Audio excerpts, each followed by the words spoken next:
7, 8 years at least. I got to deal with that.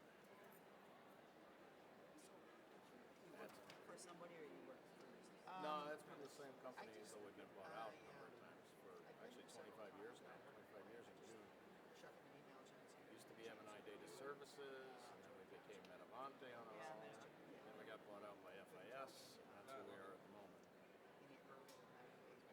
The company's been going downhill like crazy as far as treating the employees, you know, because now the company's based out of Florida. We're the redheaded stepchild over here in Milwaukee. And they're anything they can possibly send to India, they're sending to India.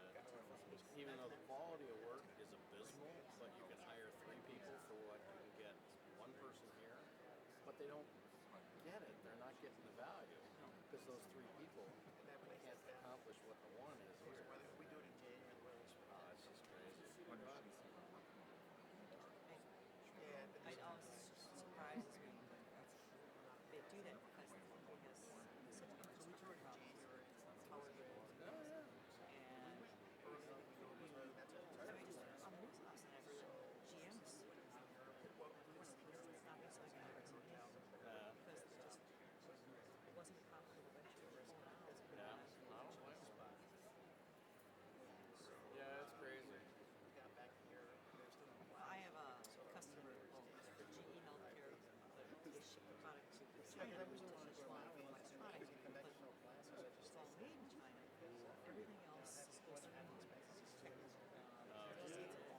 And it's been an okay relationship. Now China's going to pull away. He's going to benchmark and Oh, wow. Okay. it's never, when I would sell them $330 worth of parts that have DHL or every China. It's kind of silly. Wow. It's still winter up there. Yeah. So me and Lori, people in China, like they're on top of it. They got down. And it was nice because we got to just change our ticket.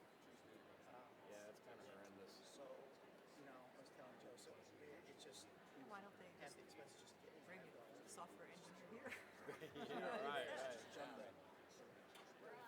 Here we go. All right. Hey, Cue the pump forever.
Good afternoon, everyone. Please be seated.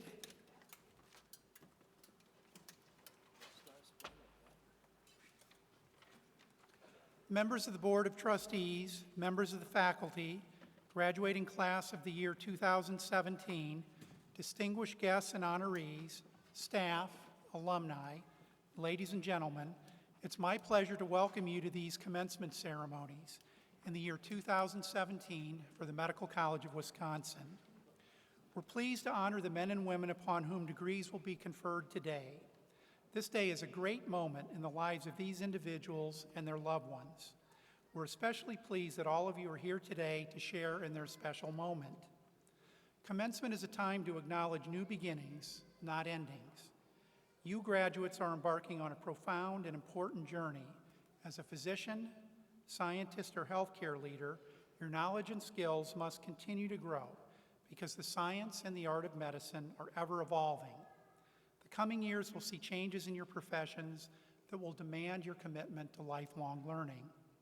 It's our fervent wish that as an alumnus or alumna, your ties to MCW will remain strong and that we will continue to be an important influence and a force in your life.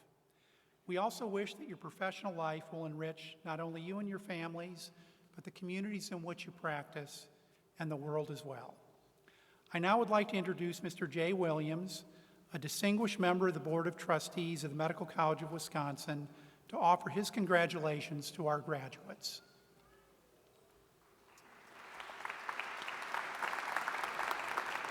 Thank you, Dr. Raymond. On behalf of the Board of Trustees, permit me to extend our sincere congratulations to each and every graduate.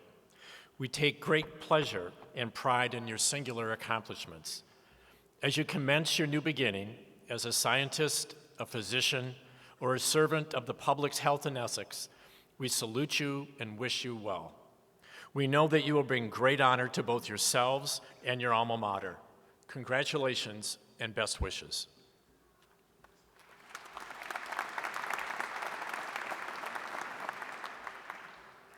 It's now time to begin the ceremonies that will culminate with the awarding of the academic degrees. On behalf of the MCW family, I extend my heartfelt congratulations to the 2017 graduates of the Medical College of Wisconsin. We're delighted to join your family and friends in celebrating your academic achievement.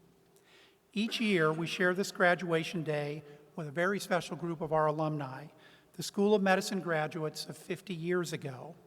Seth Merker, a member of the School of Medicine class of 2017, now will present a citation to the members of the class of 1967.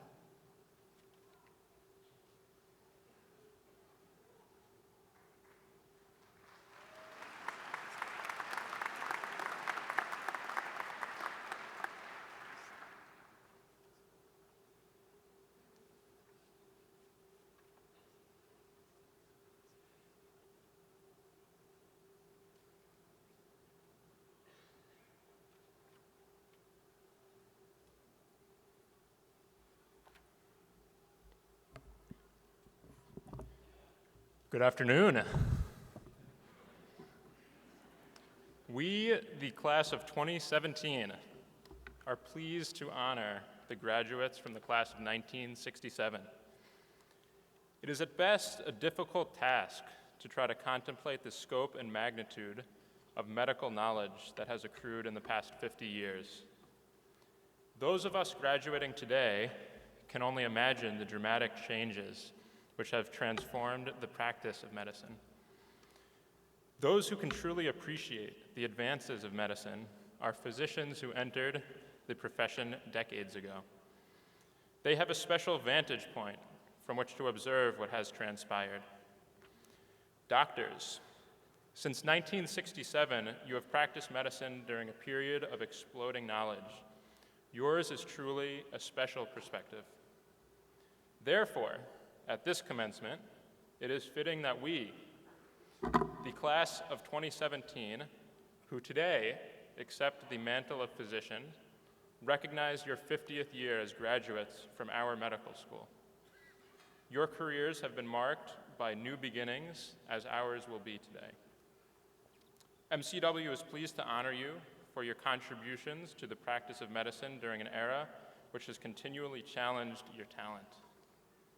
I'd like to introduce the 50-year alumni to the 2017 graduating class and all the faculty and guests present here today. As I call your name, would you please stand when I state your name and remain standing until all of the names have been introduced. Please hold your applause until all names have been called. First, Dr. James Bikes, Dr. Richard Bergen, Dr. Roger Bond, Dr. Robert Brusky, Dr. George Ferguson, Dr. Robert Forrester, Dr. Joseph Gasek, Dr. John Gedradis, Dr. David Haskell, Dr. Robert Haushalter, Dr. Harold Jacobson, Dr. Edward Kelly, Dr. John Kelly, Dr. Gerard Kane, Dr. Peter Latorre, Dr. Anna Ledgerwood,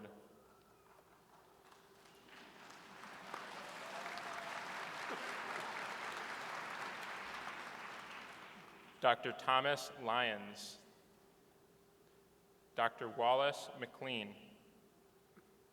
Dr. Robert Melly, Dr. Douglas Olin, Dr. Joseph Patiag, Dr. Kenneth Kressmusburger, Dr. James Riddlewich, Dr. Vincent Savaglio, Dr. Barry Seidel, Dr. Donald Sitz, Dr. John Stanchfield, Dr. Gerald Sylvain, Dr. Donald Turner, Dr. William Wagner, and Dr. John Walsh. Please join me in honoring these graduates.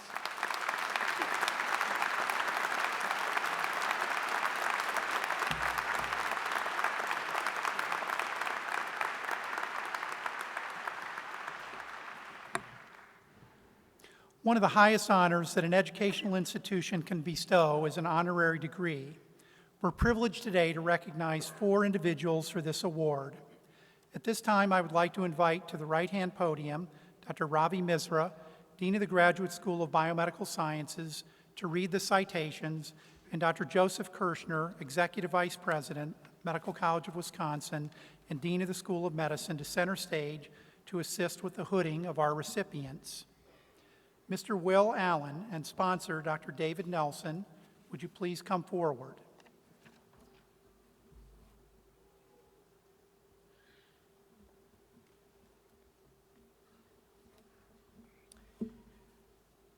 Will Allen is using his expertise as a farmer to transform the cultivation, production, and delivery of healthy food to urban and rural populations.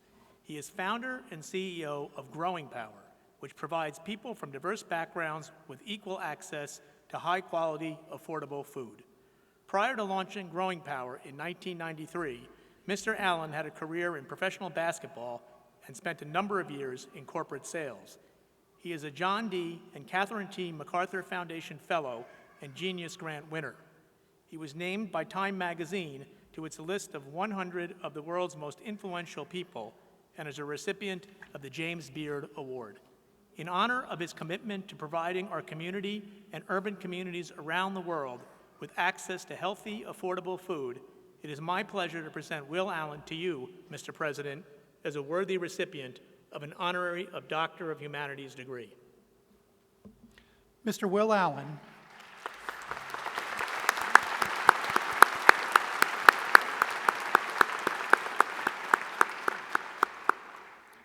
By virtue of the authority vested in me, upon recommendation of the Commencement Committee and by action of the Board of Trustees, I confer upon you the degree Doctor of Humanities honoris causa.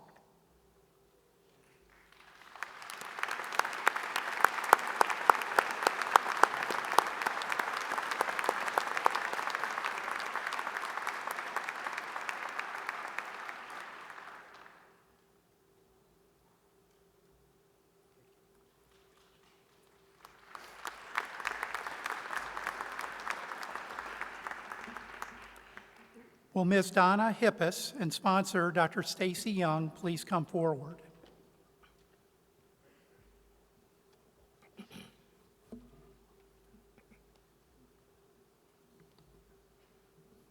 For nearly 30 years, Donna Hippis has served as program director of the Benedict Center's Women's Harm Reduction Program. Under her guidance, the program has expanded from solely being education-focused to also offering mental health and substance abuse treatment, cognitive behavioral therapy, trauma counseling, and parenting and employment classes. Ms. Hippis also worked with the Milwaukee Police Department and the District Attorney's Office to develop a more effective way to respond to street prostitution. These efforts led to the launch of the Benedict Center's Sisters Program, which combines street outreach, a drop-in center, and ongoing case management to help women involved in prostitution create healthier lives for themselves and their families. In honor of her passion for improving the lives of justice-involved women in our community, it is my pleasure to present Donna Hippis to you, Mr. President, as a worthy recipient of an honorary Doctor of Humanities degree. Ms. Donna Hippis, by virtue of the authority vested in me, upon recommendation of the Commencement Committee, and by action of the Board of Trustees, I confer upon you the degree Doctor of Humanities honoris causa.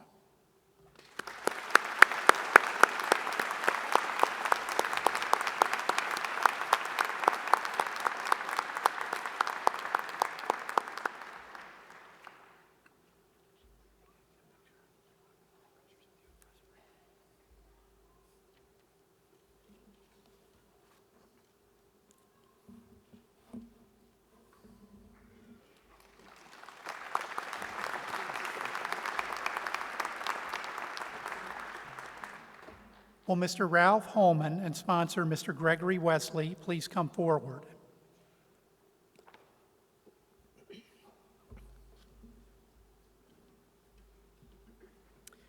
Ralph E. Holman's public service work spans more than 45 years.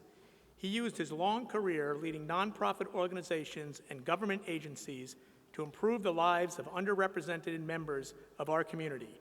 Most recently, he served as president and chief executive officer of the Milwaukee Urban League, a position he held for 14 years before retiring in early 2017. Under his leadership, the League improved the educational, housing, employment, and financial opportunities for thousands of members of our community. Mr. Holman also has served as director of the Milwaukee County Department of Human Services, chief executive officer of the Private Industry Council, and executive director of the Milwaukee Metropolitan Sewerage District. In honor of his strong commitment to serving the Milwaukee community and providing greater opportunities for those who live here, it is my pleasure to present Ralph Holman to you, Mr. President, as a worthy recipient of an honorary Doctor of Humanities degree. Mr. Ralph Holman, by virtue of the authority vested in me upon recommendation of the Commencement Committee and by action of the Board of Trustees, I confer upon you the degree Doctor of Humanities honoris causa.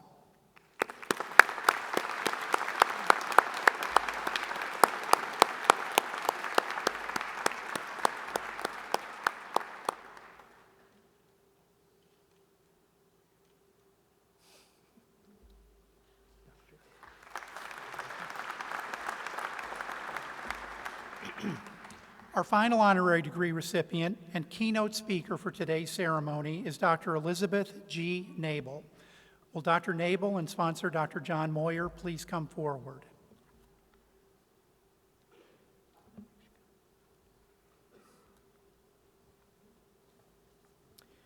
Dr. Elizabeth G. Nabel serves as president of Harvard-affiliated Brigham Health and is professor of medicine at Harvard Medical School. A cardiologist and distinguished biomedical researcher, she has made significant scientific contributions to our understanding of the molecular genetics of cardiovascular disease. Dr. Nabel also serves as Chief Health and Medical Advisor to the National Football League and has served as Director of the National Heart, Lung, and Blood Institute. Dr. Nabel is a member of the American Academy of the Arts and Sciences, the National Academy of Medicine, the Association of American Physicians, and the American Society of Clinical Investigation. In honor of her dedication and commitment to the prevention and treatment of cardiovascular disease, it is my pleasure to present Dr. Elizabeth G. Nabel to you, Mr. President, as a worthy recipient of an honorary Doctor of Medical Science degree. Dr. Elizabeth G. Nabel, by virtue of the authority vested in me upon recommendation of the Commencement Committee and by action of the Board of Trustees, I confer upon you the degree Doctor of Medical Science, honoris causa.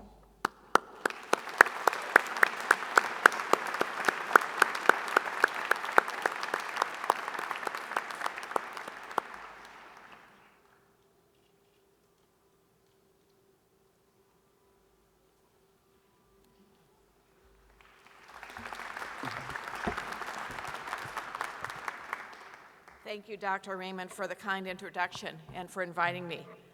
I'm so honored to be here with you. Members of the board, esteemed members of the faculty, proud parents and family members, devoted friends, congratulations to all of you, but especially congratulations to the graduates of the Medical College of Wisconsin class of 2017.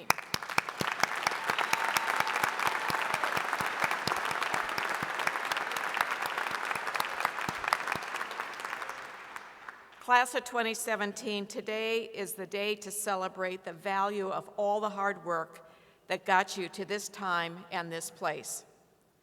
Physicians and scientists are among the most admired people in our society, and for good reason. You are committing yourselves to helping others using the knowledge you've gained, the tools you've learned to use, and the compassion that you know must accompany both. Now, at this point, you probably think I'm going to give you a magic formula success in the next phase of your career. And I will, but it may not be what you expect. My advice is to look within yourself and to use your talent, your knowledge, your skills, and importantly, your passion to create your own future. Following others' expectations of you should be a thing of the past. That's because you will take the lead in creating your future. Scary? Maybe. Exciting? Definitely. And the only predictable component of your medical life going forward is that change is going to be the constant feature. The only certainty about the future of healthcare, or the future in general, is that it is uncertain. As a physician or a scientist, every single day you will encounter a new reason to say, wow, I thought it was this way, but could it be that way? Or, I learned to do this, but I have a suspicion it might be better to try that. Don't be afraid to experiment. Use your passion to discover and to innovate. Ask the questions that dared not be asked. Don't be afraid to take risks, and know that failure will be your occasional teacher. The world of medicine has always been continuing changes as research steers us to take different approaches for healing people and for preventing illness. But today's healthcare landscape is truly in overdrive.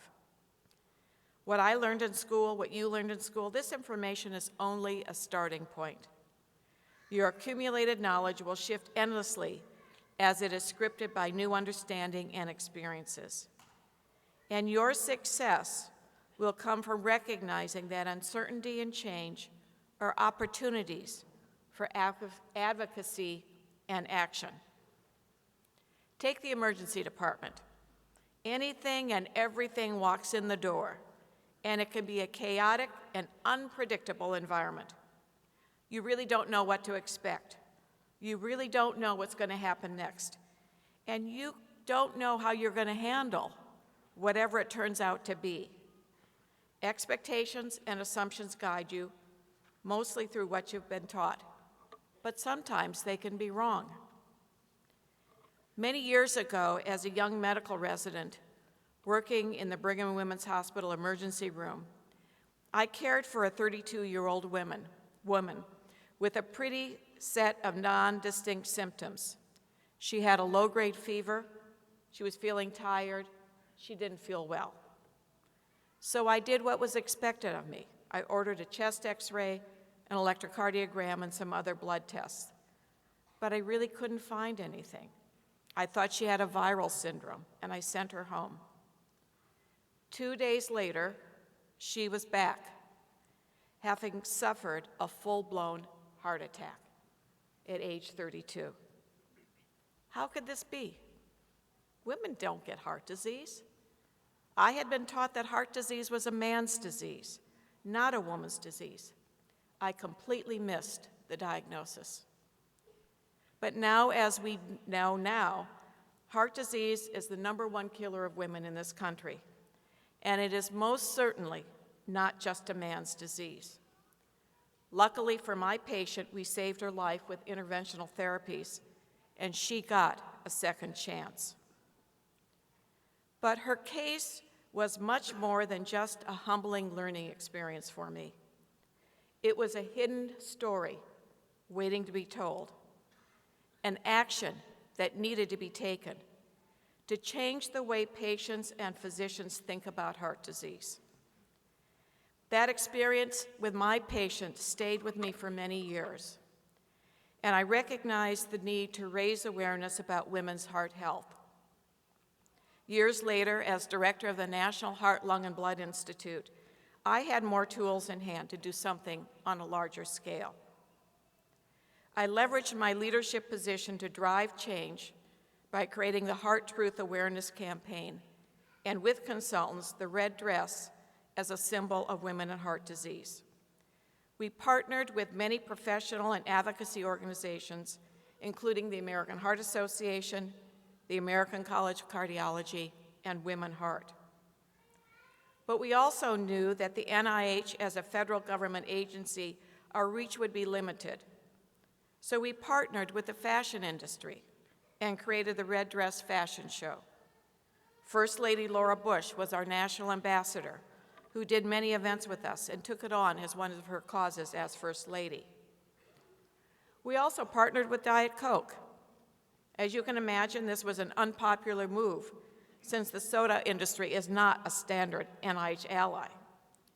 But we did it because we knew that Diet Coke would be able to get the message out a lot more effectively than we could ourselves. And they have done that, with the red dress appearing on Diet Coke cans for a number of years, and I hope that maybe you have seen them. I learned something from my patient. It planted a seed within me, and many years later, that seed led to an advocacy program that has impacted women's health. Things come our way, interrupting the path that we thought we were following. Some of these things will alter our future in unpredictable ways. The key is to embrace those changes and use them as an opportunity to learn, to grow, and make a difference. Let me walk you quickly through 2 examples: disruptive innovations and healthcare reform, 2 very small topics. First, a disruptive innovation is a new idea or a product that creates a new market and displaces an existing one. Clay Christensen of Harvard Business School first defined the concept 20 years ago. A disruptive innovation is one that offers a set of features that have value only in emerging markets at first, but then become mainstream. For example, hasn't email now disrupted postal mail? Didn't plastic disrupt metal, wood, and glass? And the internet? Well, it's kind of disrupted everything. The key here is that most people never saw these things coming, but each of them changed our lives really dramatically. These new discoveries are traceable not to knowledge, but to another concept: humility. Intellectual humility is the secret ingredient that unveils truth and brings about change. I'd like to quickly share the story of one of my dear friends, Dr. Joseph Murray, who worked at Brigham and Women's Hospital for 64 years and passed away in 2012. Joe Murray was an incredible human being, an unassuming gentleman whose desire to help humankind drove his creative experimentation and many discoveries in the lab that had a profound impact on human health and earned him the Nobel Prize in Medicine in 1990. Compared to today, it was quite a different geopolitical scene when Joe graduated from medical school.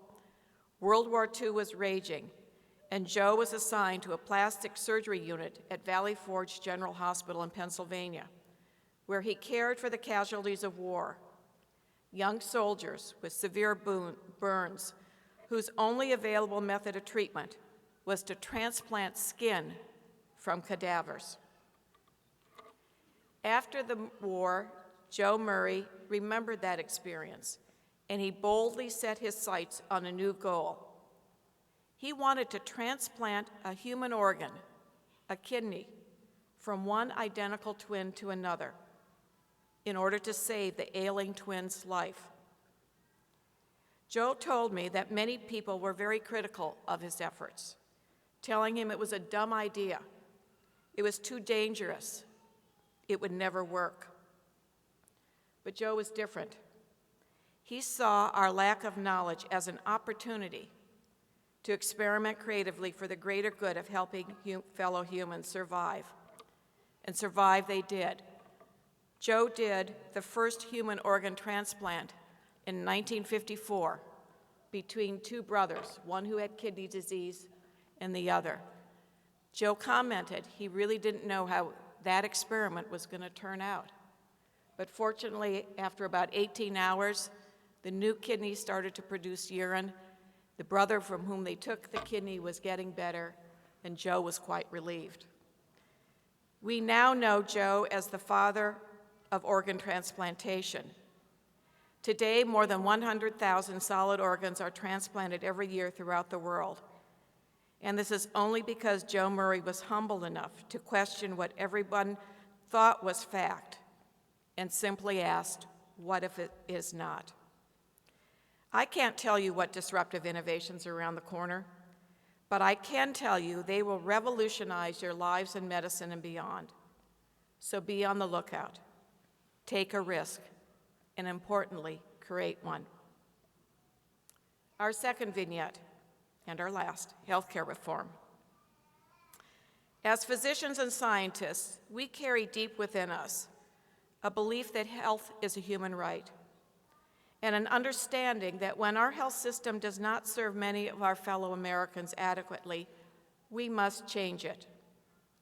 We are now in the midst of the greatest changes in healthcare and its delivery since Medicare was instituted in the mid-1960s. Your generation will lead this change in healthcare reform by transforming healthcare delivery, by making basic discoveries and translating these advances into patient care and cures, and importantly, by ensuring that healthcare disparities are eliminated. Your colleague, Maxwell Roy, worked with the local health department to make local municipalities more mental health friendly. And Anupri Depal has overcome a major accident to regain function in her upper body, ultimately inspiring her career in pain management health advocacy. Well done to both of you. But beyond these two, all of you have done something to advance healthcare, whether through research, volunteering here or abroad, or through a range of activities outside the classroom or clinic. While we all come from different backgrounds and have different interests, we share a passion for knowledge and a responsibility to put our intellectual contributions to humanitarian use, and that is why we are all here. Since 2014, we have had the Affordable Care Act as the law in our country. It has expanded access to care for millions of Americans. It was the right thing to do, since many of us believe that health care is a basic human right. But as we implemented the Affordable Care Act as a country, we didn't quite figure out the economics, how to pay for the expanded care, and hence our current debate. So graduates, we need your voice and your active engagement in this vital discussion about the future of health care. All of us have an obligation to make our voices known. You have been lucky to be here at the Medical College of Wisconsin, where research pursuits and scholarships have been at the forefront of your learning journey. The Medical College of Wisconsin commitment to scholarship is living proof of your collective dedication to building and redefining the evidence base that guides medical treatment here in America and worldwide. For you, you should all be very proud. But we have major challenges ahead of us. How do we continue to care for millions of Americans in an efficient and effective manner that brings value and is affordable? Change will be the constant current of our health delivery system, and how we fund health care will be a constant for you. Embrace that change. Be drivers of it for the greater good of our patients and society. What transformation will you create and implement as tomorrow's innovators and leaders? While the future of healthcare is unknown, we do know that you will shape it to provide the best care for patients, to make the next medical advance that will bring about a cure or transform care delivery. You will have a measurable impact. Use your creativity and your passion to take a risk, to discover, to innovate. We desperately need you to do so, and we desperately need you to succeed. Let me make one final point about change. In the midst of change in our world, one aspect will never change, and that's the primacy of the doctor-patient relationship. In a few moments, you will take the Hippocratic Oath and be joined to generations of physicians before you. You will commit to placing the welfare of your patients before all other tangible factors. And most importantly, you will commit to a sacredness that defines the trust and the confidence that a patient places in you. Your bond with your patient is essential to the healing process. It's putting your patient first in all you do. Never give it short shrift, and never underestimate its importance. So, class of 2017, I urge all of you to continue the momentum and to advocate for the changes that will help your patients, our society, and global neighbors. I urge you to embrace changes that will come to us from research that overturn scientific dogma and include clinical care.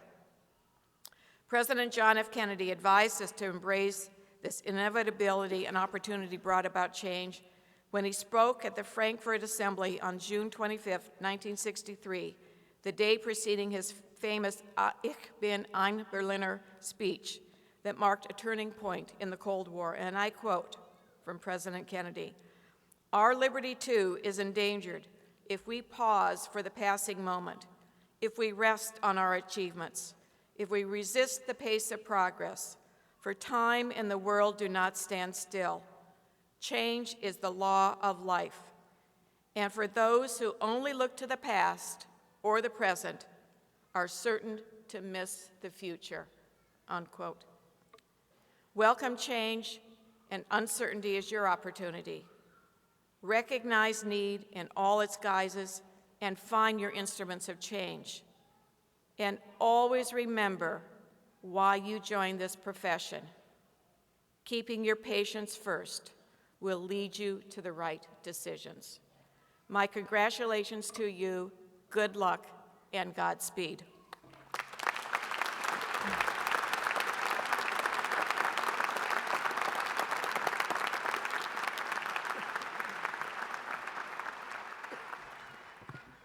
Thank you, Dr. Nabel, for those insightful, illuminating, and inspiring remarks. At this time, I'll turn the podium over to Dr. Ravi Misra, Dean of the Graduate School of Biomedical Sciences, to present his remarks to the graduates. President Raymond, members of the board, Dean Kirshner, Dean McKinnon, distinguished guests, faculty colleagues, alumni, family and friends, and most importantly, 2017 graduates. The mission of the Graduate School is to educate and train the next generation of scientists and healthcare workers. The goal of our faculty and all our programs is to give our students a strong foundation that will allow them to achieve individual success while making important contributions to science and societal health. To you, our graduating students, today is a day of celebrations, a day for you and your family to celebrate, and a day for our MCW family to stop and celebrate your considerable achievements. It is also a day to look forward to the promise of the future. But what will that future look like? Many of you have heard and read that the academic paths for scientists are disappearing, and the implication is that PhDs and scientists need to get out of their ivory towers, start living in the real world, and use their skills and training in practical applications. Certainly, medicine and science are in a golden age, as we just heard, an age that is fundamentally changing our understanding of biology and the treatment of disease. And you are going to be the generation that will lead that change. But profound economic forces are also changing how healthcare and discovery science are funded. As a result, your career paths will not look like your mentors, and the past may be an uncertain guide to the future. In uncertain times, where the path forward may not be clear, there may be a temptation to retreat from your ideals, to retreat from boldness and creativity. But uncertain times also offer the challenge and the opportunity for those of you willing to take it to profoundly change the world. I want to ask each of you to take up that challenge, to live out the proud MCW tradition of excellence and service, seize the day with gusto and optimism, and go confidently in the direction of your dreams. But I also want to ask you something else. I want to ask you something that is particularly important amidst these times of severe societal polarization, times which some have dubbed a post-factual world, times in which we sometimes seem to struggle to distinguish between facts and alternative facts. I ask you to remember that as scientists and scholars, you are part of a centuries-old calling to understand the world around you using the tools of rational empirical inquiry and intellectual honesty. As you go forward and make your careers and take up new challenges, I urge you all to carry the torch of the science tradition high and to be emissaries to your family, friends, community, and society at large of this powerful and noble tradition. With those words, I would now like to ask all our graduate students to stand up for the MCW Graduate School oath. This oath signifies your commitment to our MCW academic core values and your commitment to the commonly accepted ethical values of the academic scientific community. Please repeat after me. I do hereby promise, nice and loud, okay, to conduct myself in a manner deserving of inclusion in the community of scholars that I join today, by fostering collegiality and engagement. I will disavow prejudice, never allowing financial gain, competition, or ambition to cloud my judgment in the ethical conduct of my craft. I will act with honesty, integrity, and objectivity in the pursuit of constructive knowledge that furthers my discipline and benefits society as a whole. Finally, I will honor the foundation of knowledge that has come before me and the promise of new discoveries to come. Please be seated. Before, thanks.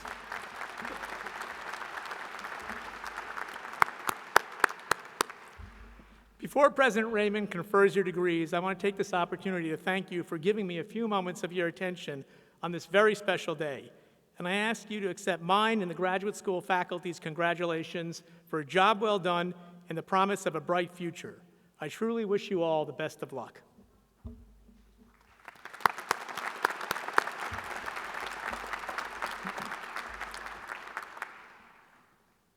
Now we will begin the conferral of the Graduate School of Biomedical Sciences degrees. Will the candidates for the Doctor of Philosophy degree please rise?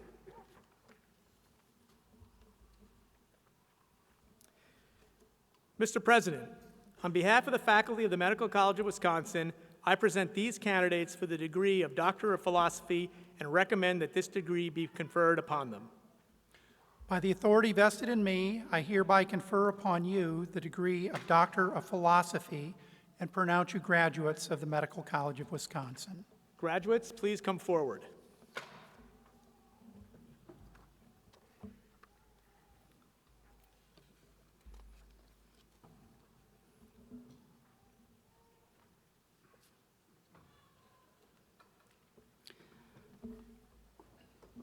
Dr. Layla Azam, who studied Physician Cultural Competency and Diabetes Self-Management Education.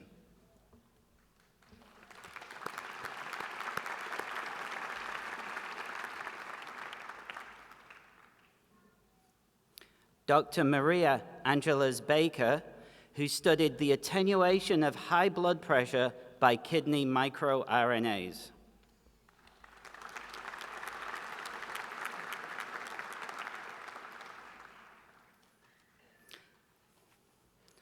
Dr. Stephen Mark Blinker, who studied the control of stem cell gene expression.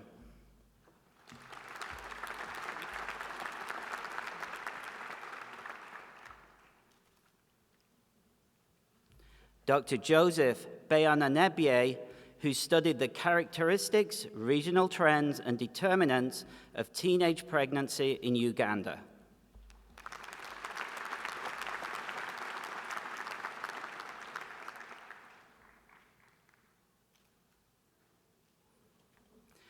Dr. Dominique Monet-Carter, who evaluated protein levels in cytomegalovirus infection.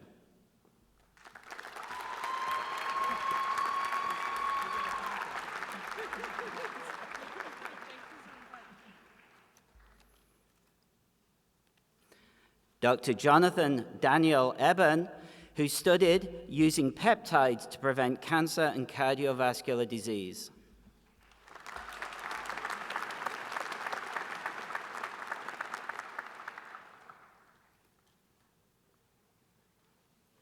Dr. Andrew Michael Hutner, who studied the development of MRI techniques for neuro and musculoskeletal imaging.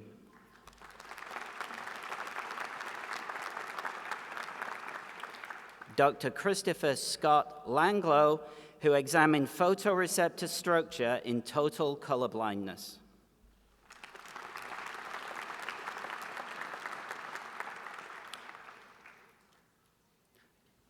Dr. Youngik Lee, who studied overcoming drug resistance and brain metastasis of lung cancers.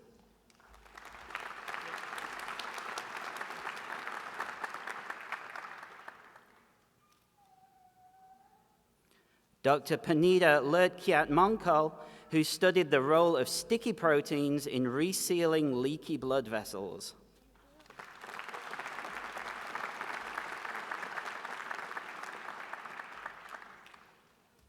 Dr. Rachel Ann Lieberman, who studied a critical role for a DNA repair protein in tumor cell survival.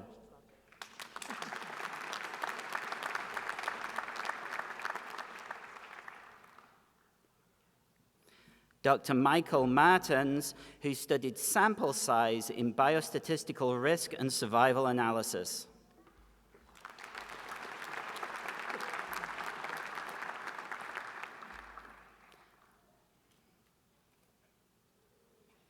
Dr. Anna Patricia Miller, who studied modeling traumatic brain injury and stem cell treatment in rats.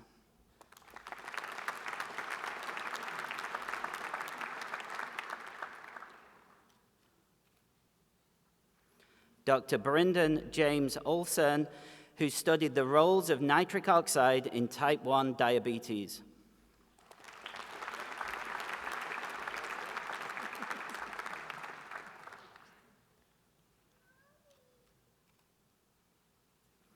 Dr. Amy Lorraine Ramacheski, who studied the role of the microenvironment in tumor suppression.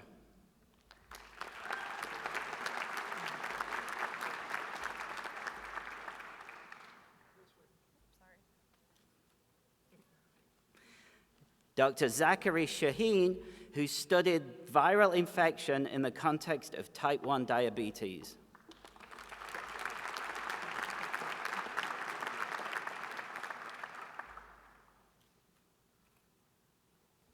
Dr. Nathan Philip Skinner, who developed a novel MRI technique for improving evaluation of spinal cord injury.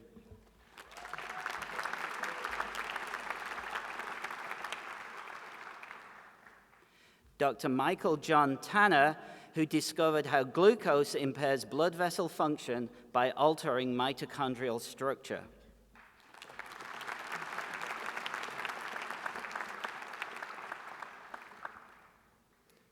Dr. Kayla Ann Thompson, who studied transcriptional control of development of the small intestine.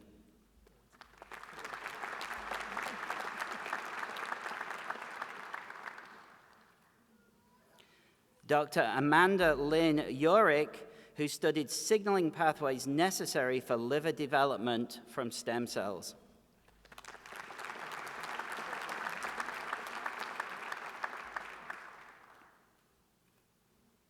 Dr. Melissa Ann Wilk, who examined how pigment affects the eye.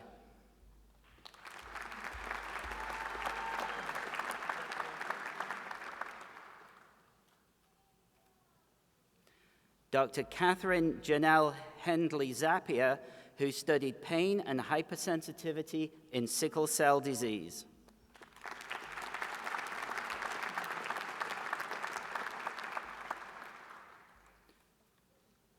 Dr. Ying Zhang, who studied improving probability estimates in multi-state models.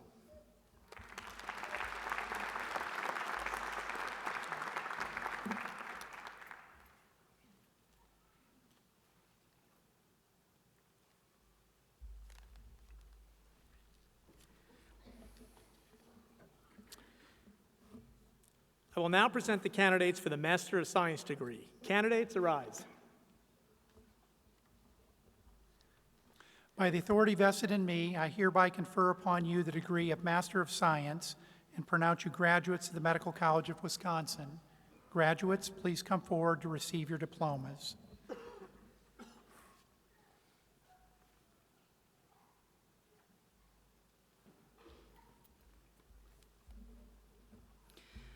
Dr. Arash Babai.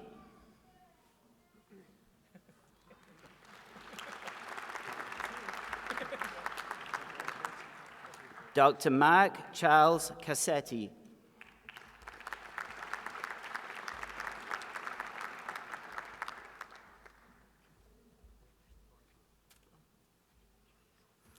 Dr. Getanjali Dang.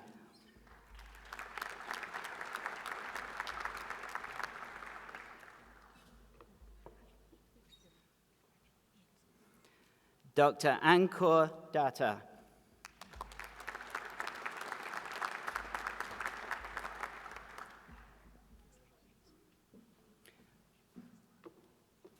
Dr. Craig Alexander Urker.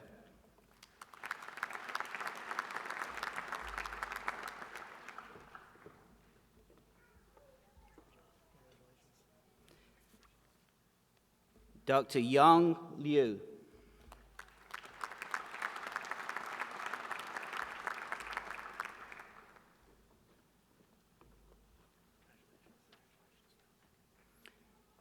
Luis Alberto Paniagua.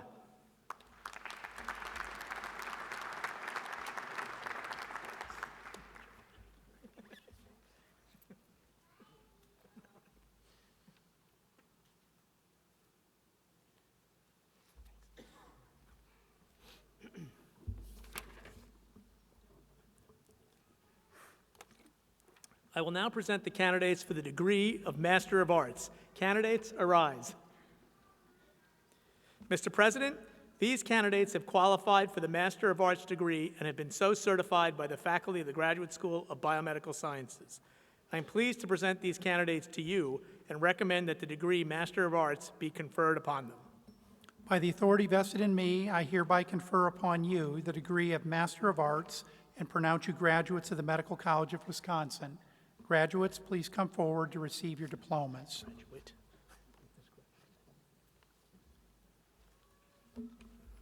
Curtis D. Riles.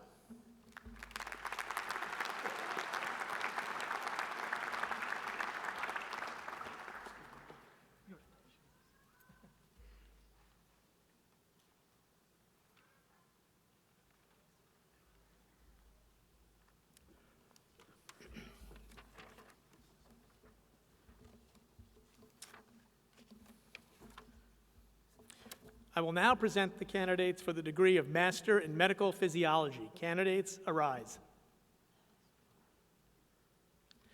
Mr. President, these candidates have qualified for the Master in Medical Physiology degree and have been so certified by the faculty of the Graduate School of Biomedical Sciences. I am pleased to present these candidates to you and recommend that the degree Master in Medical Physiology be conferred upon them. By the authority vested in me, I hereby confer upon you the degree of Master in Medical Physiology and pronounce you graduates of the Medical College of Wisconsin. Graduates, please come forward to receive your diplomas.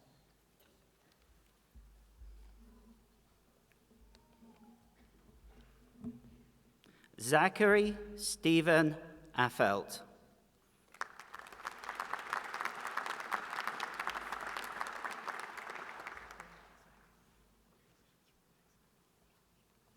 Douglas Williamson Byra.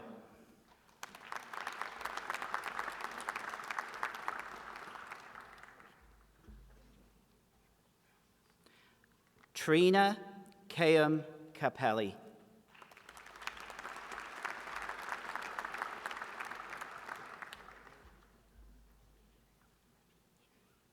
Trevor Lynn Cooper.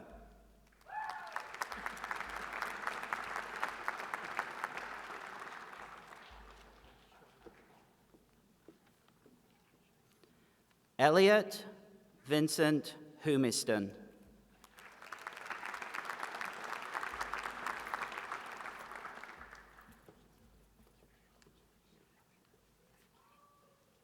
Si Yoon Kim.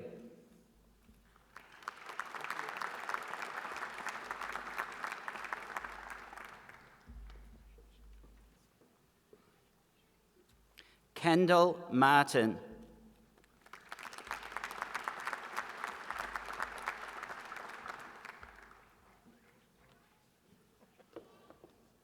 Patrick John May.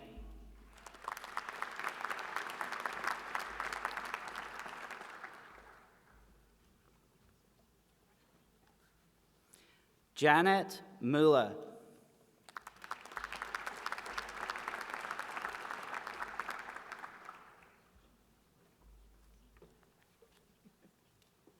Chelsea Ruta Seng.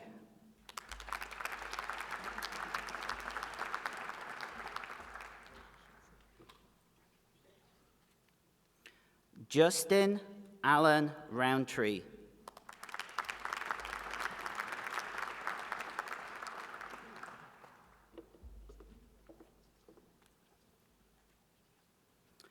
Ryan Thomas Shields.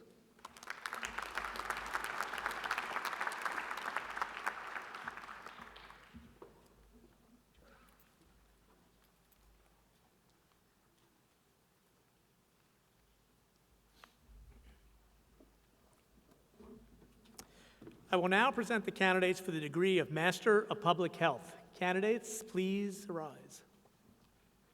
Mr. President, these candidates have qualified for the Master of Public Health degree and have been so certified by the faculty of the Graduate School of Biomedical Sciences. I am pleased to present these candidates to you and recommend that the degree Master of Public Health be conferred upon them. By the authority vested in me, I hereby confer upon you the degree of Master of Public Health and pronounce you graduates of the Medical College of Wisconsin. Graduates, please come forward to receive your diplomas.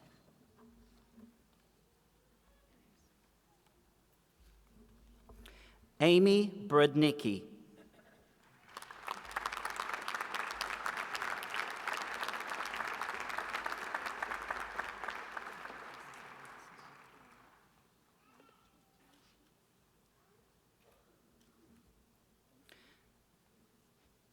Mary L. Dawn.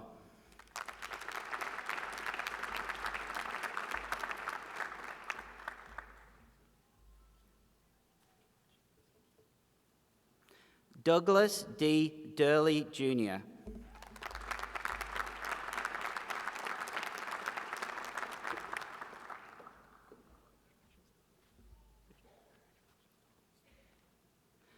Fuad Aziz Kauri II.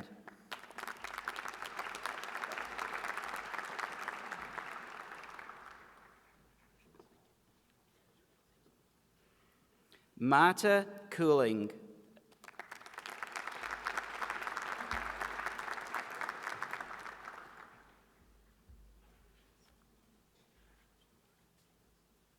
Dr. Timothy Lenz.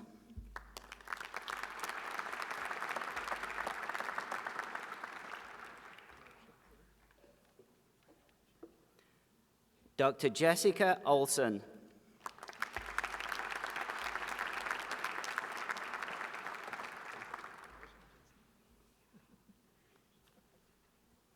Maxwell Thomas Roy.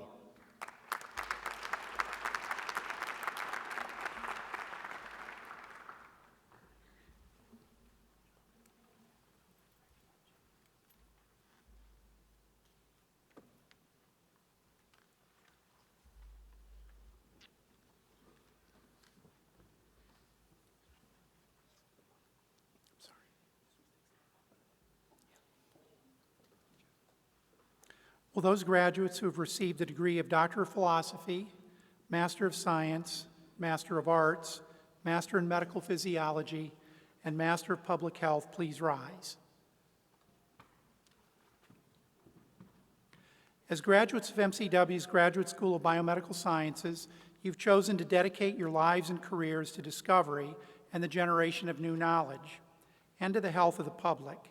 These are noble pursuits that will advance the prevention, detection, treatment, and cure of disease and injury. Your legacy will be the contributions you make to the base of scientific knowledge and the improved quality of life derived for people throughout the world today and for generations to come.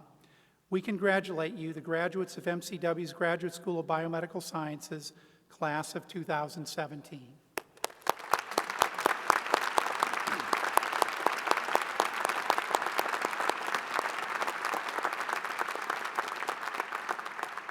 Please be seated.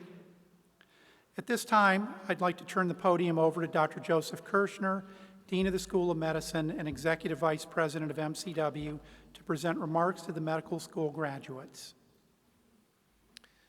Thank you, President Raymond. Good afternoon.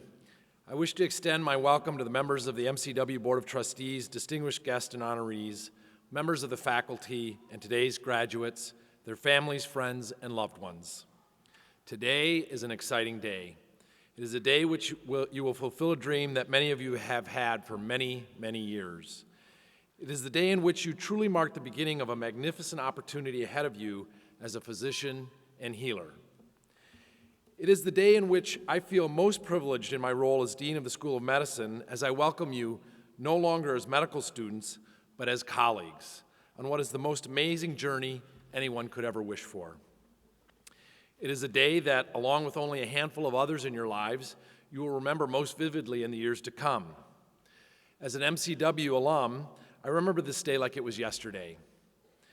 I actually sat in this very auditorium in one of those seats that was about 8 rows up over on the right side. And it was a day that felt like victory and accomplishment and with satisfaction, but also a little anxiety of the days ahead to come as a new intern. I remember a lot of pictures afterwards with friends and families. No pictures on smartphones. We used real cameras in those days. I don't remember a lot about what the dean said, though. So I have no illusions that anyone is going to memorize my words of wisdom today.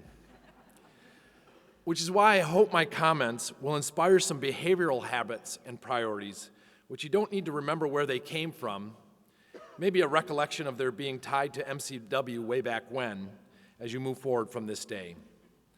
I'm going to expand upon the concept that we discussed last night at the senior dinner, the concept of well-being. Last night I asked you to understand and recognize the real problem we have in medicine today around physician well-being. This issue has reached the public consciousness.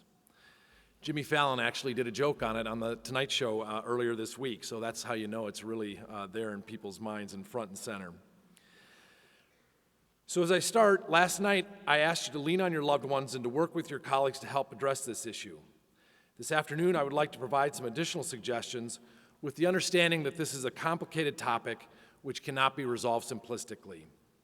However, there are some important aspects of well-being that you can, without a monumental effort, contemplate and actuate as a strong foundation of well-being. First, do ensure that you take time to develop meaningful and lasting relationships that will nurture you through your careers. The practice of medicine is very consuming. Your patients will need to come before friends and family at times, so you must be intentional about bringing the best of you to those who you love outside of work. I've heard too many friends and colleagues or their loved ones express, and I've experienced this myself, you gave everything you had at work, and there was nothing left to give at home. Don't let that be a mistake that you make. Be mindful of this and make sure the best of you and every single graduate in this class possesses many layers of excellence. But the best of you is brought to those who are surrounding you today and those who will surround you as friends and family and loved ones in the future. Speaking of mindfulness, this is one of the most important cognitive skills that you need to continue to develop in your careers as physicians. Busy people, and not just physicians, sometimes neglect this aspect of their lives and lose perspective. I asked you yesterday to log into a journal or your iPhone some of the positive feelings that you are experiencing this weekend as you graduate, and to return to them over your careers. That request was very intentional. The altruism and passion that you have today about changing the world and our profession of healing needs to remain in your hearts and souls as you journey forward. Mindfulness does not need to be a 30-minute meditation about a topic of the day, although that's not a bad idea. It can comprise simple acts of remembering purpose and beauty and meaning, slowing your brain down, even for just a moment, to internalize what you are about, the beauty in a sunset, the recognition of a child's intense joy at the simplicity of life's wonders. One of the best pieces of advice on this topic that I've heard recently came from Dr. Stuart Slavin, who we invited to MCW this past month as a visiting professor to discuss the topic of well-being. He suggested that every time you touch a door to enter a patient's room, take a very brief pause to be mindful of why you entered this profession and the impact you can have on your patients. This is a powerful opportunity and a suggestion that I've implemented since I heard him speak. Outside of work, for me, it's often been taking a few moments to appreciate a sunset. Actually, my kids think it's a bit obnoxious that I take so many pictures of these sunsets and send to them as reminders to love life and make the most of every opportunity. The last idea I will leave you with around this is the development of resilience. Medicine is a demanding profession, and it requires resilience to maintain well-being. Resilience has many different definitions, but as physicians, I think resilience needs to include an overall cognitive structure that emphasizes the positive. We are in a profession that, with simple biological facts around illness and death, will not always turn out positively. But an outcome is not simply dependent upon a positive or adverse event. An outcome is the event as well as a person's cognitive and emotional response to the event. We all have certainly seen examples where a positive event becomes negative by a person's lack of humility around the achievement. Similarly, difficult events can have a positive outcome from an individual's cognitive and emotional approach to the situation. In medicine, this takes on even greater importance because our well-being is connected to the well-being of our patients and even our ability to heal. I do want to repeat this because it's been documented in a number of studies. A physician's well-being is connected to the well-being of the patients and their ability to heal those patients.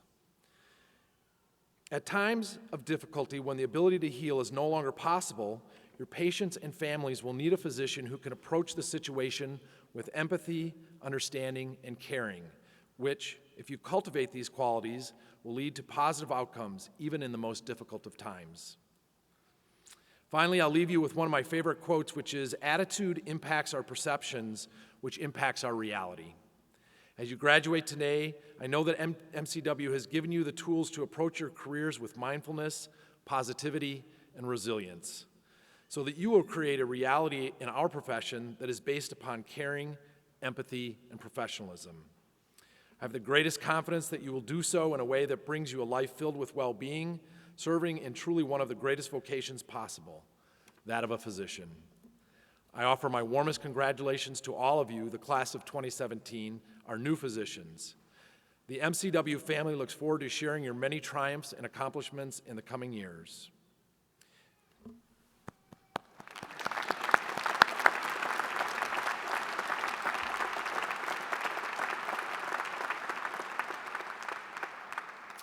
And now we will proceed with the administration of the oath of Hippocrates. The candidates of the degree of Doctor of Medicine arise, raise your right hand, and repeat after me the oath of Hippocrates. I do solemnly swear by that which I hold most sacred that I will be loyal to the profession of medicine and just and generous to its members, that I will lead my life and practice my art in uprightness and honor, that into whatsoever house I shall enter, it shall be for the good of the sick and the well, to the utmost of my power, that I will hold myself aloof from wrong, from corruption, from tempting of others to vice, that I will exercise my art solely for the cure of my patients and the prevention of disease, that I will give no drug, perform no operation for a criminal purpose, far less suggest it, that whatsoever I shall see or hear, which is not fitting to be spoken, I will keep inviolably secret. These things I do promise, and in proportion as I am faithful to this my oath, may happiness and good repute be ever mine, the opposite if I shall be forsworn.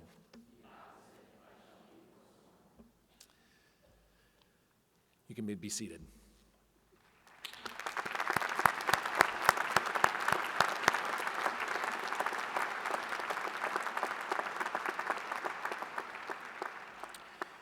Before I conclude, I would like to share with you that a number of the members of the class of 2017 will be providing special service after graduation. 5 will be commissioned in the branches of the United States military. This group of students attended medical school on U.S. military health profession scholarships, and it has been an honor to watch these remarkable individuals grow as doctors and embark upon a rewarding career.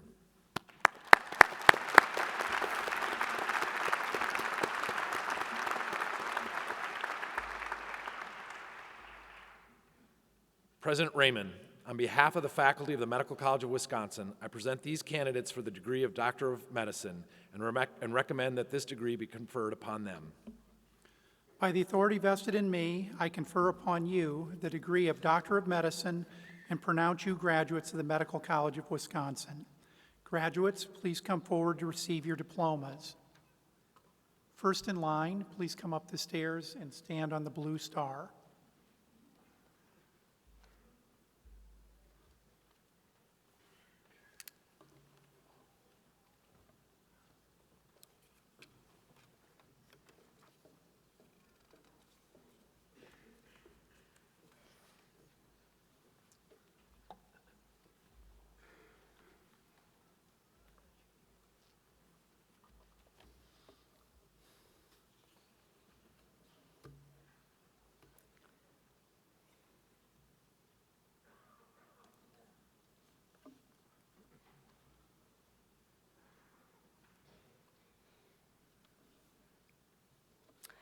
Dr.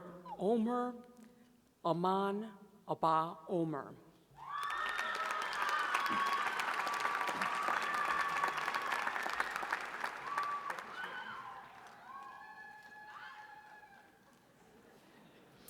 Dr. Jamal Abu Hana.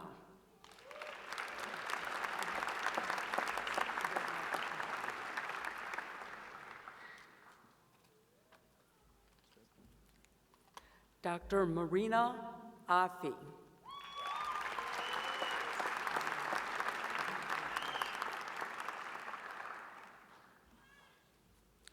Dr. Priscilla Ajaman.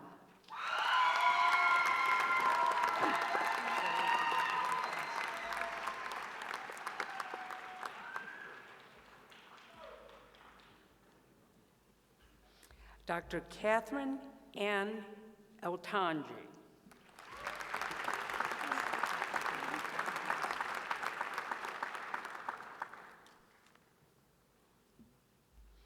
Dr. Iman Ansari.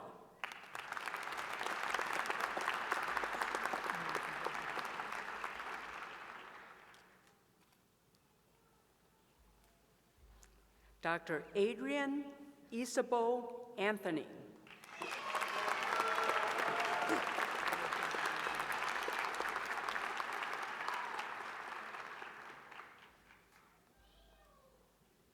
Dr. Daniel Townsend Atwood.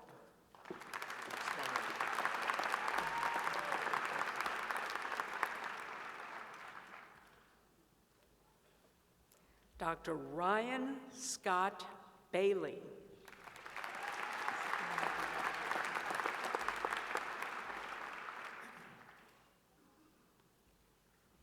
Dr. Catherine Simpson Becker.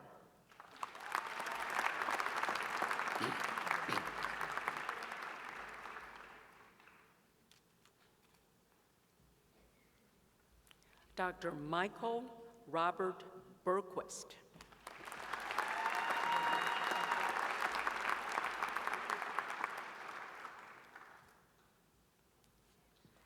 Dr. Benjamin Joseph Best.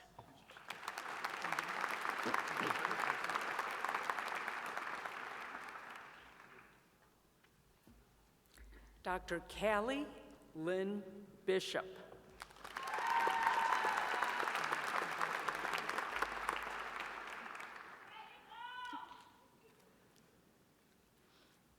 Dr. Grace Crawford Blitzer.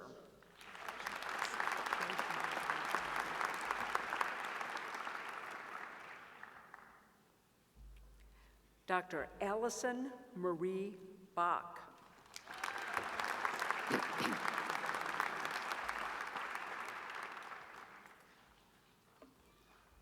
Dr. Ashley Elizabeth Boland.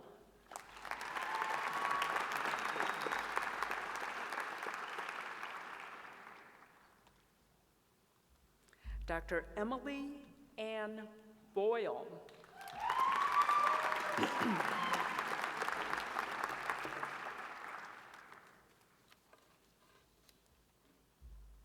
Dr. Matthew Edward Braza.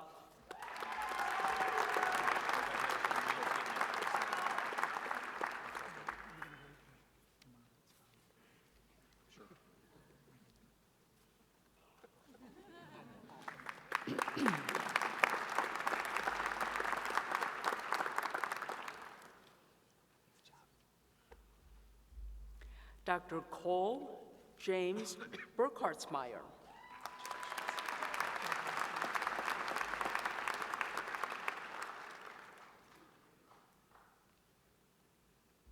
Dr. Connor Patrick Callahan.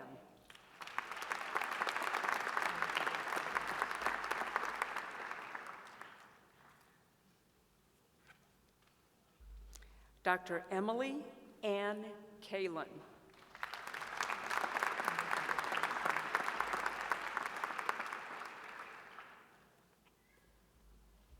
Dr. Michelle Marie Cancel.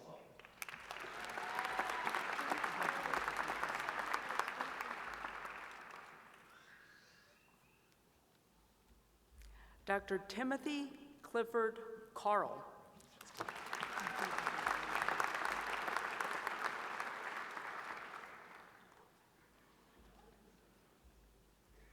Dr. Max Anthony Kao, a graduate of the Medical Scientist Training Program.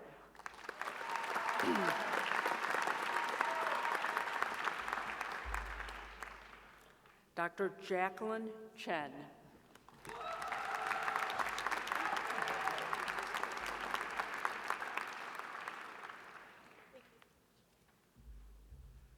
Dr. Hao Chen.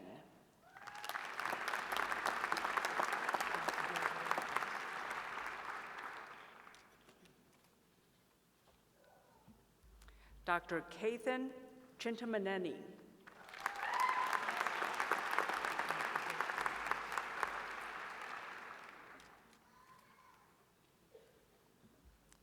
Dr. Patrick Yossi Chisholm.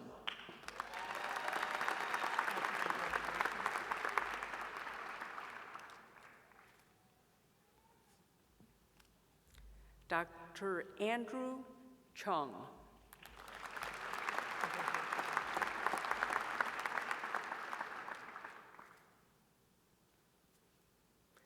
Dr. Raymond Chow.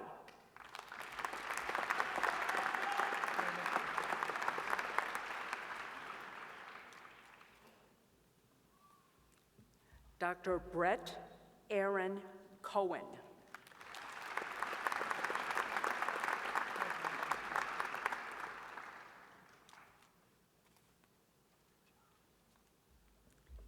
Dr. Katie Elizabeth Cohen with honors in research.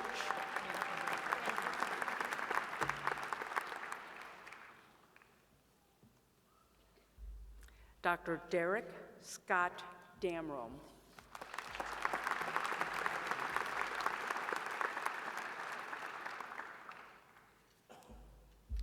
Dr. Ashley Darlington with honors in research.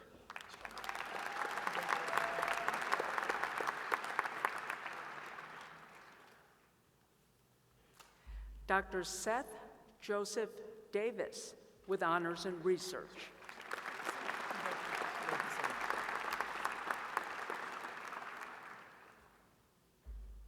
Dr. Anna Priyu Diol.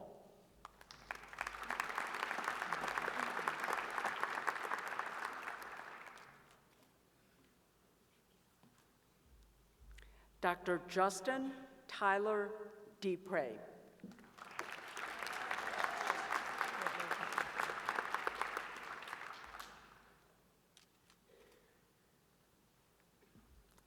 Dr. Brennan James Decker, a graduate of the Medical Scientist Training Program.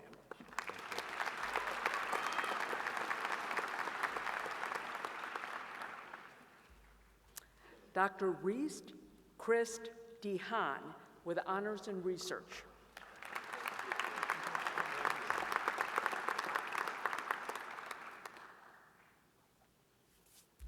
Dr. Kyle Andrew Delbar.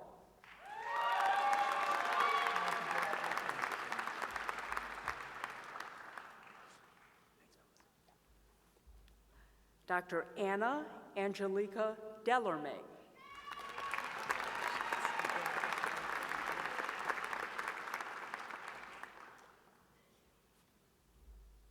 Dr. Megan Renee Detterman, a graduate of the Medical Scientist Training Program.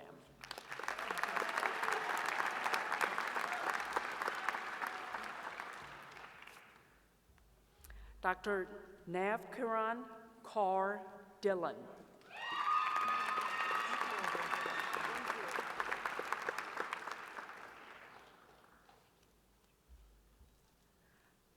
Dr. Christina Jaberis.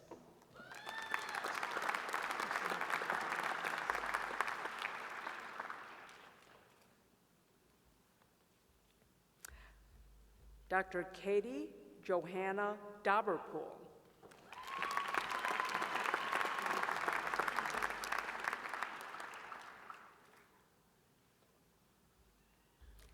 Dr. Aaron Michael Domack.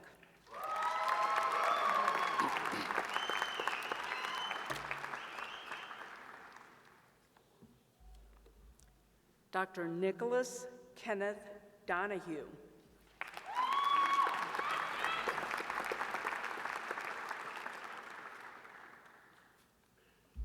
Dr. Megan Marie Duffy.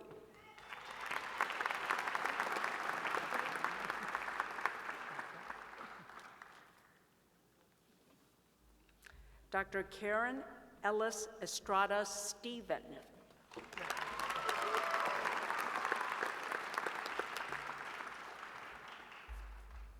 Dr. Mina Maria Farazad, a graduate of the Medical Scientist Training Program.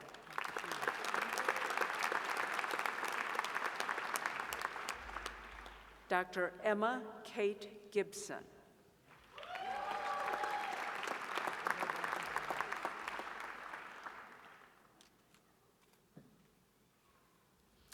Dr. Brianna Patrice Glover.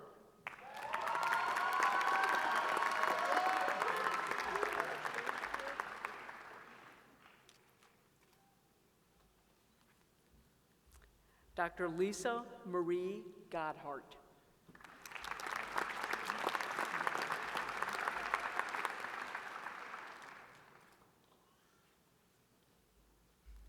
Dr. Michelle Nohelani Grady.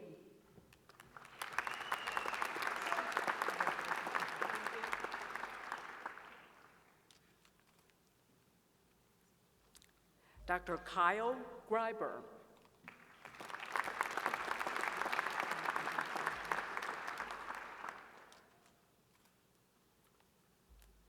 Dr. Caitlin Gundrum.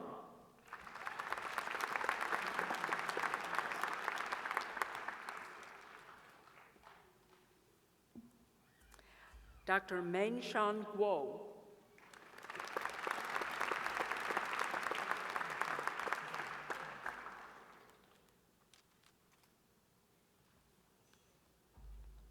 Dr. Mei-Ying Guo.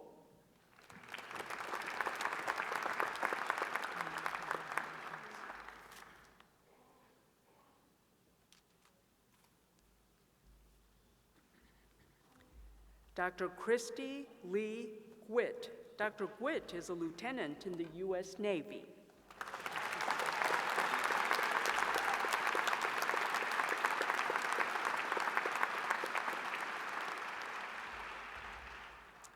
Dr. Lindsay Rose Altman Hammonds with honors in research.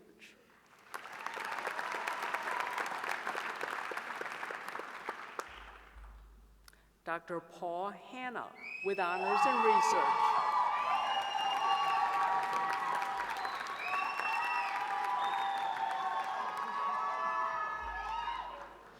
Dr. Michael William Harper.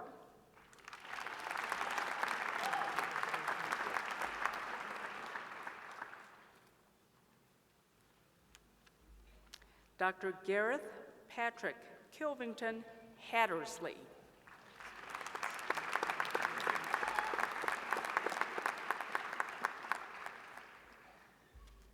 Dr. Daniel Rylette Hawkins.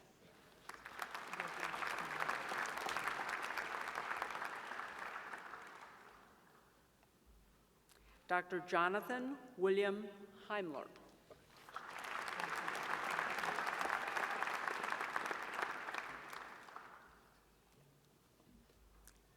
Dr. Leah Rachel Heller.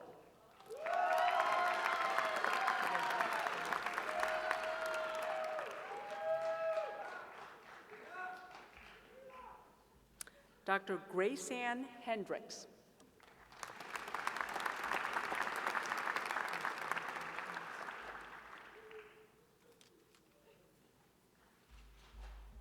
Dr. Audrey Rosemary Hiltonen.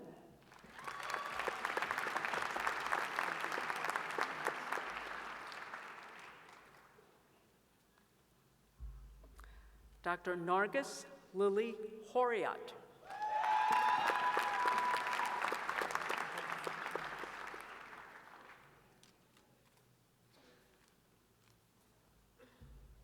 Dr. David Burt Ingram.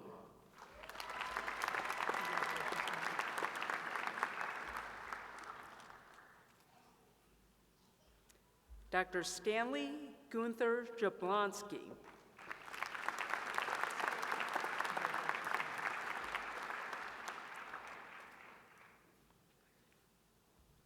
Dr. Jeffrey Raymond Jast.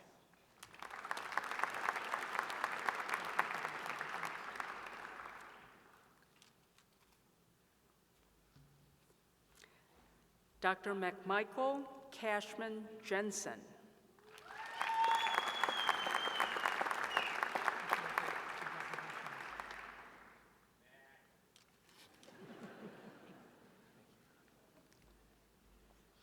Dr. Phoebe Elizabeth Jensen.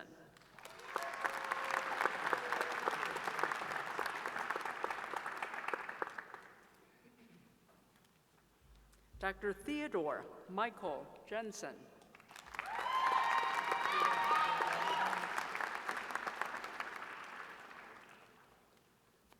Dr. Sierra Jin.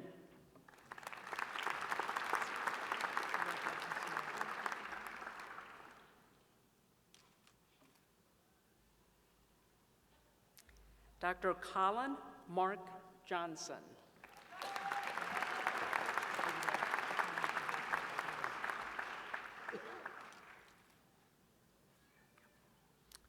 Dr. Ryan David Johnson.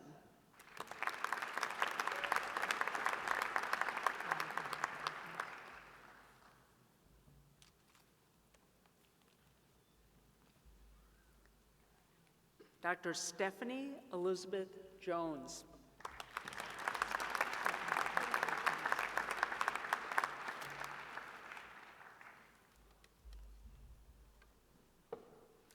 Dr. Fred Jones Rosa.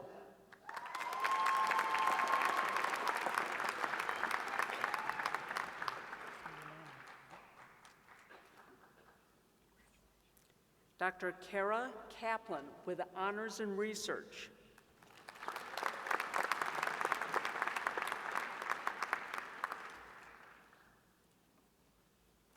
Dr. Nikita Kataria.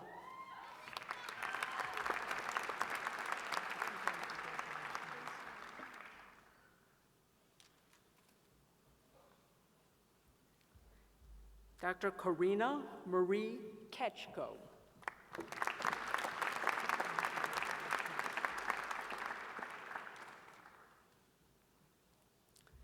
Dr. Alexander Joseph Katz.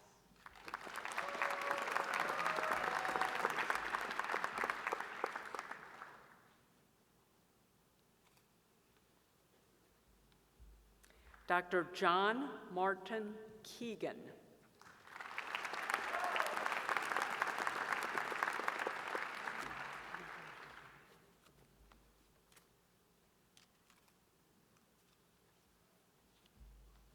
Dr. Edward Moon-Young Kim.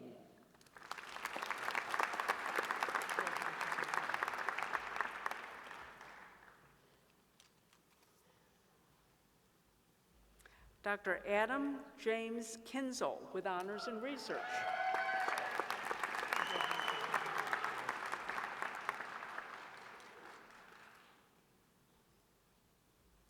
Dr. Caitlin Victoria Kirkpatrick.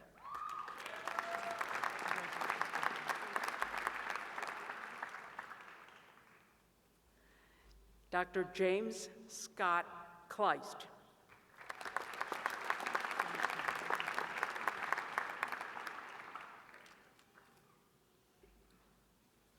Dr. Benjamin Thomas Knight.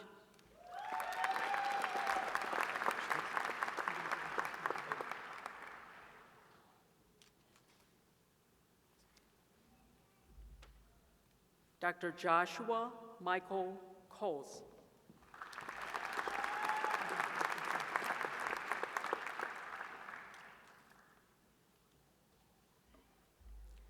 Dr. Stephen Thomas Koprowski.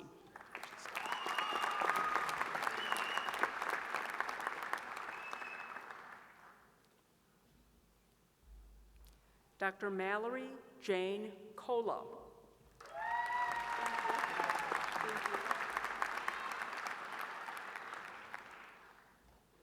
Dr. Eric Paul Keene.